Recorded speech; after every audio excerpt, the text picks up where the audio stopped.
루프 안에 다시 루프가 들어가는 그 2중 또는 3중으로 내포된 루프의 병렬화 과정에서 어떤 점들을 주의해야 되는지 말씀을 드리겠습니다.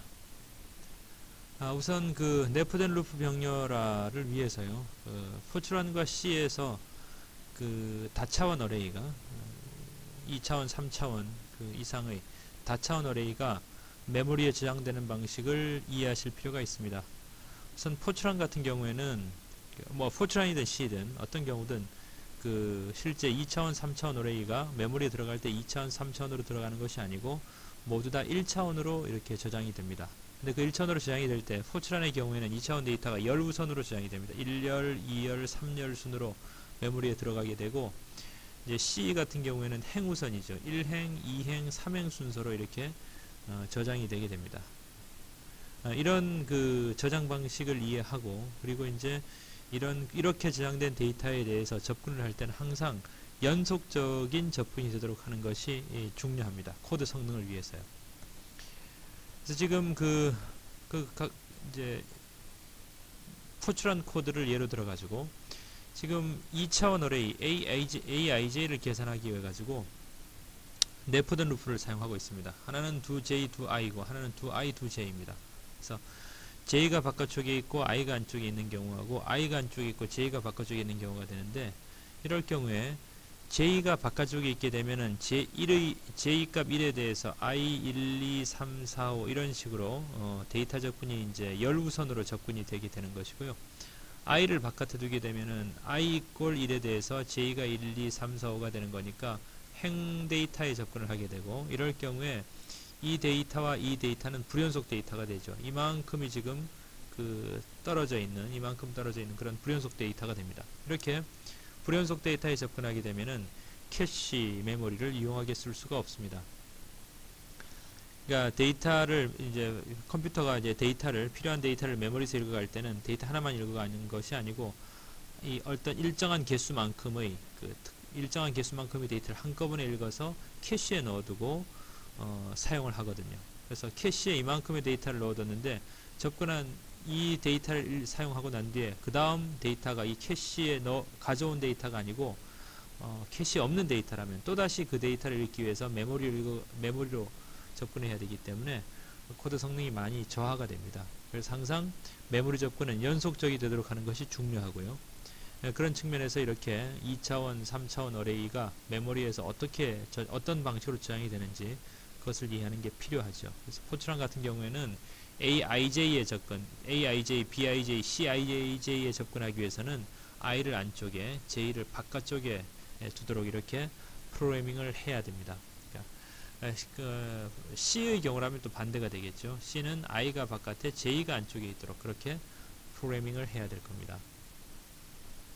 그러면은 J가 바깥쪽에, I가 안쪽에 있도록 이렇게 내포된 루프 네스트를 구성을 했을 때 이제 병렬화를 J에 대한 병렬화를 할 것인가, I에 대한 병렬화를 할 것인가가 이제 문제가 되겠죠.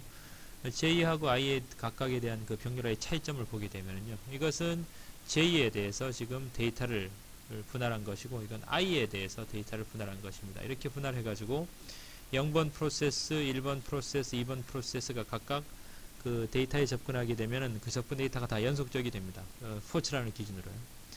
그러나 이제 그 I에 대해서 I를 기준으로 데이터를 분할하고 난 뒤에 접근하는 데이터는 지금 0번 프로세스가 이렇게 쭉 접근해가고 그 다음 데이터를 이걸 접근해야 되는데, 이 데이터하고 이 데이터는 서로 이만큼 떨어져 있는 불연속 데이터가 되죠. 그래서 결국 J에 대해서 병렬화한 경우보다 이쪽 I에 대해서 병렬화한 경우에 불연속 데이터 접근이 훨씬 더 많아지게 됩니다. 그러니까 결국 그러니까 J에 대해서 병렬화를 하는 것이 캐시 미스를 더 줄일 수 있는 그런 상황이 됩니다. 그래서 이런 위와 같은 코드에서라면은 바깥쪽 루프 J에 대한 병렬화를 하는 것이 더 맞다라고 말씀드릴 수가 있겠습니다. 캐시 미스를 기준으로 말씀을 드렸는데, 통신이 필요한 경우에 그 통신량을 줄이는 그런 방향으로 또다시 코드를 좀 생각해 본다면요, 지금 이 경우는 AIJ 계산을 위해서 J-1J 플러스 1, 그러니까 좌측 우측 데이터를 이용해 가지고 AIJ를 계산하는 그런 내포된 루프가 됩니다. 이런 경우에 대해서 지금 앞서 말씀드렸던 대로 J에 대해서 병렬을 하게 되면은요, 이 경계 데이터를 계산하는 데 있어 가지고 IJend, 이건 바로 이제 Jend 열이 되죠. Jend 열 또는 JStart 열, 이 JStart 열에 있는 데이터를 계산하기 위해서 좌측 우측 데이터를 필요로 하는데, 이렇게 J에 대해서 병렬을 해놓게 되면은 Jend 열의 우측 데이터는 프로세스 아래 없고 다른 프로세스에 있게 됩니다. 또 이 JStart 열의 좌측, JStart 열의 좌측 JStart-1 데이터는 역시 R 프로세스의 메모리에 없고 R-1 프로세스의 메모리에 이제 놓이게 되겠죠. 이럴 경우에 필요로 한 데이터가 다른 프로세스에 있기 때문에 이 데이터를 통신해서 가져와야 됩니다. 가져와서 이제 이 값을 계산하기 위해서 사용하는데, 근데 만약에 지금 이 경우에 J에 대해서 병렬을 하지 않고 I에 대해서 이렇게 병렬을 했다라면은 좌우측 데이터를 자기가 다 가지고 있기 때문에 통신의 필요성이 없겠죠. 예, 그렇다면은 캐시 미스가 발생하는 그것을 조금 더 감수하더라도 통신을 하지 않는 방향으로 데이터 분할을 하는 것이 또 더 맞을 수가 있습니다. 일반적으로는 뭐 경우에 따라 다르겠지만은 캐시 미스에서 나오는 성능 손실보다는 이렇게 통신을 통해서 얻게 되는 그런 성능 손실이 더 크기 때문에 지금 이와 같은 경우라면은 I에 대해서 오히려 병렬하는 것이 또 더 맞을 수 있습니다. 또는 이렇게 IJ를 계산하기 위해서 좌우 상하 데이터에 대해서 모두 다 이제 이 상하 좌우 데이터를 모두 다 사용해야 된다라면요. 이거는 뭐 어떤 식으로 병렬을 하든 이렇게 I에 대해서 자르든 J에 대해서 자르든 어떻게 자르든지 간에 통신은 필요하게 될 것입니다. 그럴 때는 또 뭐를 감안해야 되는가 하면요. 지금 이 경우는 J에 대해서 병렬을 했을 때 통신을 해야 되는 경계 데이터를 이렇게 좀 어둡게 표시를 했고요. 여기는 I에 대해서 병렬을 했을 때 통신해야 되는 데이터를 조금 어둡게 표시를 했는데, 두 가지 그림을 보시게 되면은 이 왼쪽 데이터에 통신을 해야 되는 데이터의 양이 훨씬 더 많다는 것을 보실 수가 있겠죠. 그럼 통신량 측면에서 봤을 때는 이 좌측보다는 우측에서 통신량을 더 줄일 수 있기 때문에 이렇게 통신량을 줄이는 방향으로, 그러니까 이렇게 I에 대해서 병렬하는 것을 또 생각을 해봐야 됩니다. 물론 뭐 정답은 없습니다. 경우에 따라서 다 다를 수가 있고요. 사실 뭐 이 경우는 그 통신량을 줄인다는 측면에서 약간의 어떤 이득이 있을 수 있지만은 역시 포출한 코드 기준으로 이것이 그 데이터가 불연속적으로 접근되는 확률이 이것보다 훨씬 더 많기 때문에 뭐 실질적으로 이게 더 좋다 이게 더 좋다라고 말하기는 어렵습니다만은 이렇게 그 통신량을 줄이는 방향으로 항상 또 생각을 해야 된다라는 얘기입니다. 그 다음에 이제 지금까지는 한 방향에 대해서 병렬하는 것을 봤는데, J에 대해서 I에 대해서 모두 다 병렬을 할 수 있겠죠. J에 대해서도 I에 대해서 잘라가지고 4개의 프로세스를 써가지고 이 2차원 어레이를 계산하는 경우를 또 생각할 수도 있습니다. 그럴 경우는 이제 어떻게 하는 것이 좋으냐, 통신량을 줄이기 위해서요. 그 경계 데이터를 통신해야 된다면은 그 경계 데이터의 데이터량이 주로 작은 형태로서 이제 그 어레이를 분할하는 것이 좋은데, 일반적으로 이제 이렇게 블록의 형태가 2차원으로 잘려진 블록의 형태가 정사각형에 가까울수록 그 경계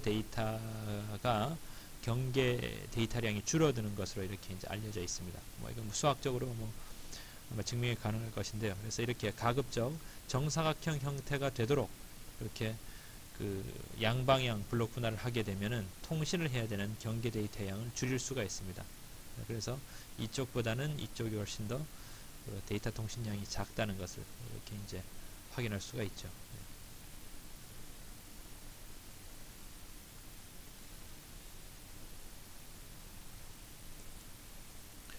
네, 다음은 그 병렬화를 진행하는 과정에서 어떤 순차 코드에서 병렬을 해야 되는지, 통신이 필요한지, 어떤 부분에 있어서 통신이 필요하게 되는지, 그다음에 그런 통신들을 어떻게 구현하면 되는지, 그런 몇 가지들을 좀 살펴보겠습니다.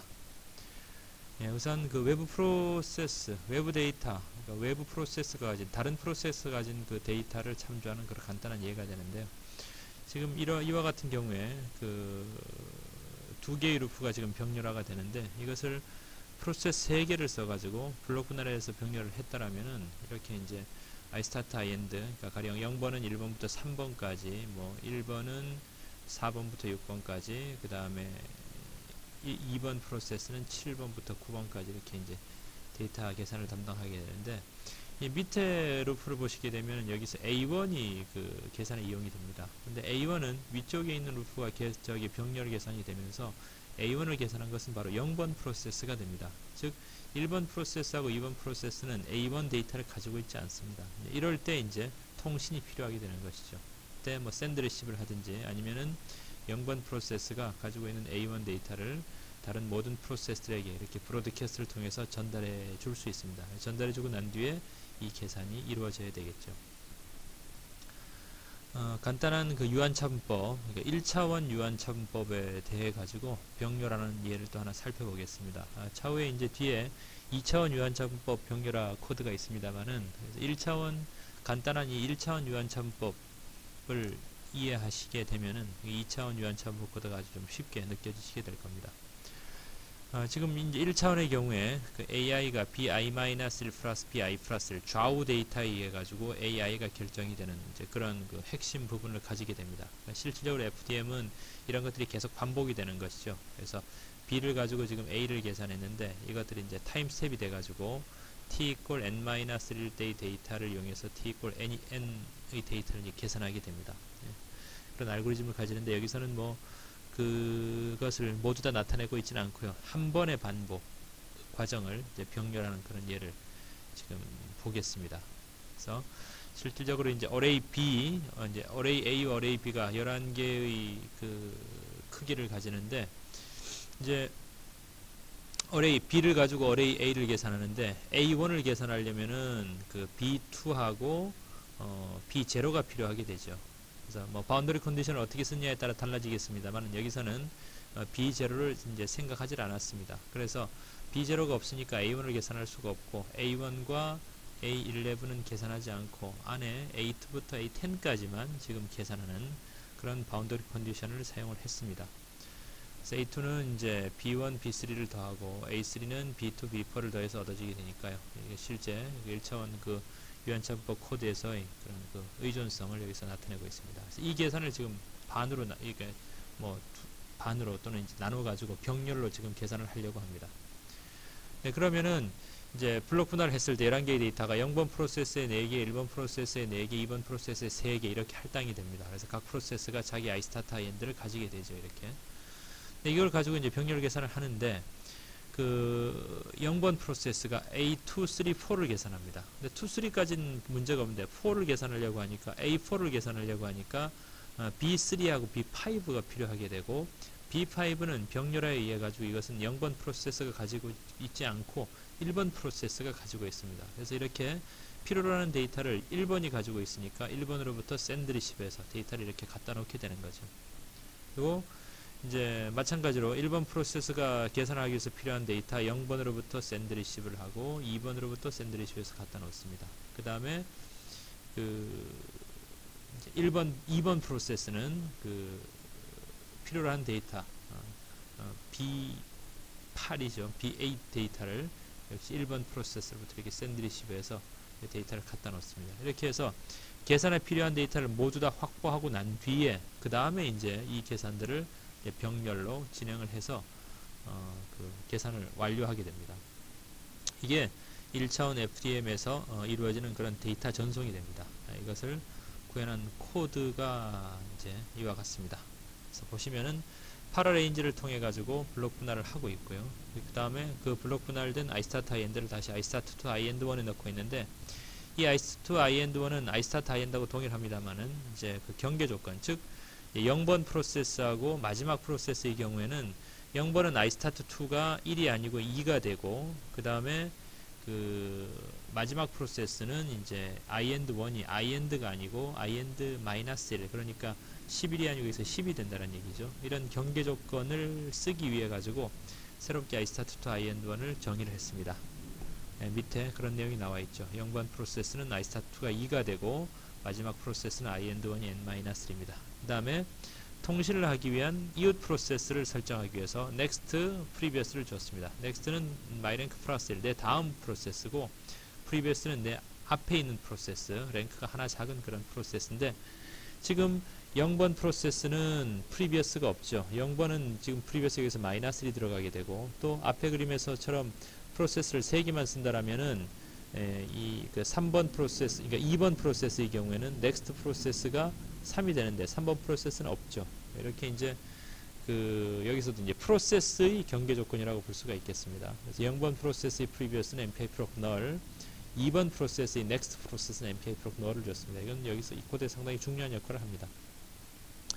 할당받은 만큼 이제 데이터를 초기화를 했고요. array B를 초기화를 했고, 그 다음에 실제 병렬 계산을 하기 전에 필요로 한 데이터를 통신을 해서 갖다 놔야 되는데 그것을 진행하는 이 통신 루틴입니다. 이 부분이 이제 핵심이 되겠죠. 지금 보시면은 send 2번에 receive 2번이 호출되고 있습니다. 그래서 지금 send, 그러나 실제로 이제 그림에서 보시면은 send 2번에 receive 2번을 하는 프로세스는 1번밖에 없습니다. 0번하고 2번 프로세스는 send 1번에 receive가 1번이죠. 그런 것들이 구분되어 있지 않고 그냥 모두 다 send 2번에 receive 2번을 호출하도록 되어 있는데, 지금 가령 1번 프로세스를 기준으로 1번 프로세스는 next로 send를 하고 previous로 send를 합니다. next로 send하는 것은 end 값이고 previous로 send하는 것은 start 값이죠. 그래서 그림에서 보시면은 next로 보내주는 것은 end 값이고 previous, 1번의 previous 0번으로 보내주는 것은 이제 그 start 값입니다. 그걸 확인하실 수가 있고요. 또 1번 데이터가 받는 것은 previous로부터 오는 것은 받아서 어디에 저장을 하는가 하면 start -1의 위치에 저장을 하게 됩니다. next 프로세스가 보내주는 것을 receive 해가지고 저장을 하는 위치는 end 다음 end 플러스 1의 위치가 되죠. 그대로 코드가 구성이 되어 있습니다. previous가 보내주는 것은 받아서 start -1에 receive를 하고, next 프로세스로부터 오는 것은 end 플러스 1에 저장을 합니다. 이와 같은 방식으로 구성이 되어 있는데, 그럼 0번이나 2번 같은 경우는 어떻게 되느냐. 0번 같은 경우는 next 프로세스하고의 통신이 이루어지고 next 프로세스로부터 오는 것 받습니다. 그러나 previous로부터의 통신이 이루어지지 않게 되는데, 그 이유는 previous가 없죠. previous가 없는데 그 previous 자리에 지금 뭐가 들어있는가 하면 MPI proc null이 들어있습니다. MPI 통신 루틴에서 source process rank 또는 그 destination 그 process rank 자리에 MPI proc null이 들어가면은 그 통신은 무시됩니다. 그 통신은 이루어지지 않습니다. 수행이 되지 않기 때문에 이렇게 이제 MPI proc null을 집어넣어 가지고 previous next 자리에 모든 프로세스들에서 일관성 있게 지금 send 2번에 receive 2번 호출하도록 코드가 구성되어 있습니다만은, 실질적으로 이 send receive를 2번씩 각각 다 호출하는 프로세스는 1번 프로세스밖에 없는 셈이죠. 지금의 경우라면은요. 네, 그렇게 말씀을 드리고,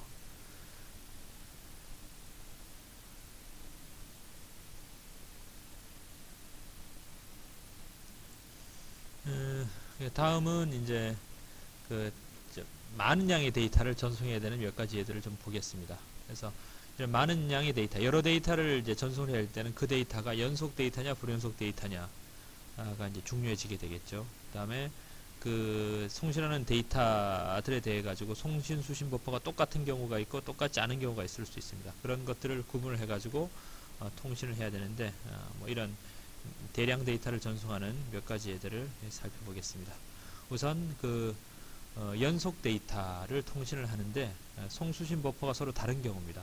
그럼 이 경우는 지금 0번 프로세스, 1번 프로세스, 2번 프로세스에 대해서 지금 데이터 분할이 열방향으로 되어 있으니까 포출한 코드를 기준으로 연속 데이터죠. 이런 연속 데이터를 A를 지금 B에다가 취합을 하는 거니까 이거는 송수신 버퍼가 다른 경우죠. 이렇게 송수신 버퍼가 다른 경우에 투 버퍼를 사용하는 그런 집합 통신 루틴을 쓸 수가 있습니다. 지금 이 경우는 여러 프로세스가 자기의 데이터를 한쪽 프로세스로 모아주는 거니까 이것은 이제 겟더죠. 겟더는 겟더인데 지금 이 프로세스 각각들에게서 취합하는 데이터의 개수가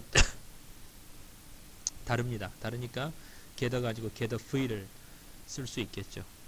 그리고 또 이렇게 송수신 버퍼가 다르기 때문에 겟더 집합 통신 루틴을 쓸 수 있게 되는 셈입니다.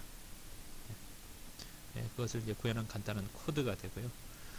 다음에는 송수신 버퍼가 중복이 되는 경우입니다. 송수신 버퍼가 중복이 된다면 연속 데이터인데 송수신 버퍼가 중복이 된다면은 이거는 이제 집합 통신을 쓸 수가 없죠. 투 버퍼를 사용하는 그런 집합 통신을 쓸 수가 없기 때문에 여기서는 그냥 send receive를 합니다. send receive를 하는데, 연속 데이터가 되니까 편리한 것이 시작 포인트를 잡아주고 그것으로부터 몇 개, 6개만 지정해 주게 되면은 send receive를 하는데 아무 문제가 없습니다. 네.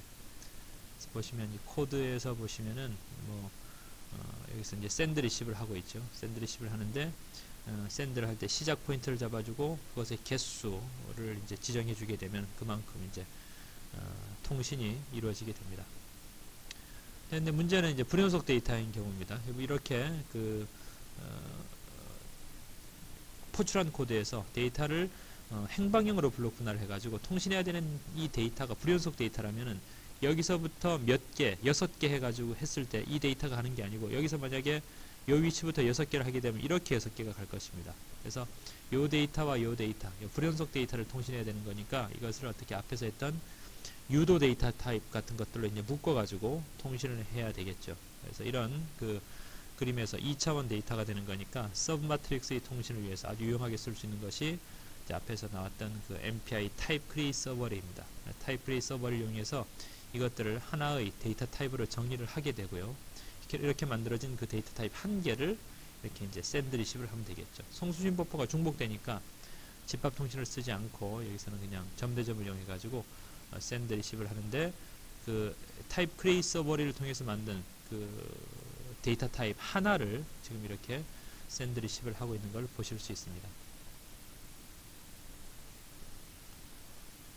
네, 그 다음에 이것은 이제 그 병렬로 계산한 데이터에 대해 가지고 다음 단계로 넘어가기 위해서 이 각각 계산한 데이터를 모두에게 다 전달해 줘야 되는 경우입니다. 그래서 이거는 송수신 버퍼가 서로 다르죠. 송수신 버퍼가 서로 다르니까 투 버퍼를 사용하는 집합 통신을 생각해 보실 수가 있고요. 이런 경우라면은 이제 각 프로세스가 가진 데이터를 한 군데로 모아주는데 그럼 게더죠. 게더인데 이 그 커뮤니케이터 내에 있는 모든 프로세스들에게 다 전달해 주는 거니까 이것은 게더의 올 버전입니다. 올 버전이 되고 개수가 통신해야 되는 그 개수가 프로세스마다 차이가 있다라면 게더 v를 써야 되겠죠. 그래서 이것은 올 게더 v를 이용해서 통신할 수 있는 그런 이제 패턴의 이제 통신이 되겠습니다. 네, 보시면 올 게더 v를 쓰고 있죠. 앞에서 나왔던 그 게더 v의 예제하고 딱 똑같은데 단지 이제 이 통신 루틴이 게더 v가 아니고 올 게더 v가 쓰여지고 있는 것, 그 차이만 있습니다. 네. 그 다음은 그 송수신 버퍼가 그 중복이 되는 경우입니다. 송수신 버퍼가 중복되지 않는다면 투 버퍼를 쓰는 집합 통신 루틴 gather v, all gather v를 썼었는데 이거는 송수신 버퍼가 중복이 되니까 이제 일단은 그 투 버퍼를 쓰는 집합 통신은 안 되겠죠. 그래서 지금 A에 있는 데이터를 0번 프로세스가 1번의 A로 2번의 A로 옮깁니다. 1번은 그 A 데이터를 0번에게 2번에게 옮기고 2번은 어레이 A에 있는 것을 1번의 A에 0번의 A에 전달하게 되는데 물론 그 샌드 리시브를 가지고 처리할 수 있겠습니다만은 이 경우는 지금 0번 프로세스가 자기가 가진 데이터를 1번에게 2번에게 전달하는 과정이 바로 원 버퍼를 쓰는 집합 통신 브로드캐스트에 해당되죠. 그래서 브로드캐스트를 통해서 이와 같은 통신을 할 수가 있습니다. 그래서 0번이 브로드캐스트에서 1번으로 2번으로 전달을 하고 1번도 브로드캐스트를 해서 0번으로 2번으로 2번도 브로드캐스트를 해서 1번으로 0번으로 데이터를 전달합니다. 지금 이 그림대로라면 지금 0번 프로세스는 브로드캐스트를 3번을 해야 됩니다. 그래서 그 3번 중에 3번은 자기가 루트 프로세스가 돼가지고 샌드를 하는 입장에서의 브로드캐스트가 되고 나머지 2번은 이제 리시브를 하는 입장에서의 브로드캐스트가 되는 셈이죠. 이것은 뭐 1번이나 2번이나 모두 다 마찬가지가 되고요. 그래서 각 프로세스들이 샌드를 3번 호출함으로써 이와 같은 패턴의 통신을 완료할 수가 있습니다. 그래서 두룹 안에 들어가서 브로드캐스트가 여러 번 호출이 되는데 가령 마이랭크가 0이라면은요. 마이랭크가 0이라면은 그러니까 0번 프로세스, 마이랭크가 0인 프로세스는 이제 i랭크가 0일 때의 브로드캐스트가 자기가 샌드를 하는 그런 브로드캐스트가 되고요. i랭크가 1, 2일 때의 브로드캐스트는 자기가 리시브 하는 입장에서의 브로드캐스트가 되는 것이죠. 네, 그 다음에 이 예제는 이제 이렇게 열방향으로 블록 분할된 데이터가 필요에 의해서 다시 이렇게 행방향으로 재배치되어야 되는 경우입니다. 그래서 이것은 뭐 좀 특별하게 2차원 그 FFT 코드를 병렬할 때 이와 같은 그 데이터의 재배치가 이제 필요하다고 하는데 결국에는 각 프로세스 가진 데이터가 이렇게 재배치가 되려면은 각각의 프로세스 가진 데이터가 다른 프로세스로 넘어가야 되는 것이니까 결국 데이터 통신입니다. 그래서 0번 프로세스는 이 데이터를 지금 1번 프로세스로 그다음에 이 데이터는 2번 프로세스로 이렇게 이런 방식으로 통신을 해주게 되면은 이제 결국 통신이 완료됐을 때 이와 같은 형태의 이제 데이터를 얻을 수가 있겠죠. 그래서 이런 패턴의 그 통신을 하기 위해 가지고는 지금 여기서도 지금 데이터들이 다 통신해야 되는 데들이 2차원 그 블록 데이터들이 됩니다. 그래서 통신을 해야 되는 이 2차원 그 블록 데이터들을 이제 새로운 어떤 이게 어차피 이것들이 불연속 데이터가 될 것이니까요. 새로운 데이터 타입으로 정의를 해서 통신을 해야 되는데 역시 이때도 MPI 타입 크리에이트 서버를 유용하게 쓸 수가 있습니다. 보시면은 이렇게 이제 그 9개의 블록을 그림에서 보셨던 9개의 블록을 각각 i타입 00부터 i타입 22로 정의를 했습니다. 이렇게 해서 이 데이터를 보시면은요. 지금 그 데이터를 재배치시키기 전에 지금 이렇게 0번 프로세스, 1번 프로세스, 2번 프로세스가 이 데이터를 가지고 있습니다. 근데 그것을 지금 재배치를 통해서 요거를 0번이 가지도록, 이걸 1번이 가지도록, 이걸 2번이 가지도록 해야 되는 것인데요. 그럼 지금 현재 요 블록에 있는 데이터는 0번이 가지고 있습니다. 0번이 가지고 있는데 재배치시키고 난 뒤에는 1번이 갖도록 해야 됩니다. 그래서 이것은 0번 프로세스가 1번으로 전달해줘야 되는 그런 데이터가 됩니다. 요 블록은 0번이 가지고 있지만 현재 데이터 재배치가 이루어지고 난 뒤에는 2번 프로세스 갖도록 해야 되기 때문에 이것은 0번이 2번으로 전달해줘야 되는 블록이 되는 것이죠. 이제 이 블록은 현재는 1번 프로세스가 가지고 있습니다만은 재배치가 끝나면 이건 0번이 가져야 되니까 1번이 0번으로 보내야 되는 블록이고요. 이 블록은 1번이 2번으로 전달해야 되는 블록이 됩니다. 이 블록은 2번 프로세스가 0번으로, 이 블록은 2번 프로세스가 1번으로 통신해야 되는 블록이 됩니다. 그래서 그 데이터 타입의 그 이름을 i타입 00부터 i타입 22로 붙여놨는데 이 데이터 타입 이름에서의 그 인덱스가 정확하게 그 send 프로세스하고 receive 프로세스의 랭크가 되게 됩니다. 그래서 이걸 이용해 가지고 통신을 하면 코드가 좀 더 이렇게 간단해지겠죠. 그래서 그거를 이용해서 코드가 이렇게 만들어져 있습니다. 보시면 여기서 이제 타입 크리에이트 서버를 이용해 가지고 그 블록 그 서브 마트릭스 9개를 지금 새로운 데이터 타입으로 i 타입으로 이렇게 이제 정의하는 그런 부분이 되고요. 그것들을 가지고 이렇게 샌드 리시브를 통해서 이제 통신을 하고 있습니다. 그래서 가령 그 i랭크가 0부터 n-1까지 두룹이 돌아가는데 이게 만약에 지금 0번 프로세스라면은 0번 프로세스는 i랭크가 0일 때는 이거를 통신을 하지 않고요. 그러니까 i랭크가 1일 때 가령 이제 통신을 하게 되겠죠. 그러면은 샌드를 하기를 i타입 10를 이제 10를 샌드를 하게 되는 거니까 10를 0번이 1번으로 샌드를 하죠. 그 다음에 리시브를 하는데 01을 리시브하는데 01은 1번이 0번으로 보내야 되는 데이터니까 리시브하기를 01을 리시브하는데 i랭크 즉 1번 프로세스로부터 리시브를 하게 됩니다. 그래서 아까 이 그림에서 말씀드렸던 형태대로 그대로 그 데이터 통신이 이렇게 구현이 되어 있다는 것을 확인하실 수가 있습니다.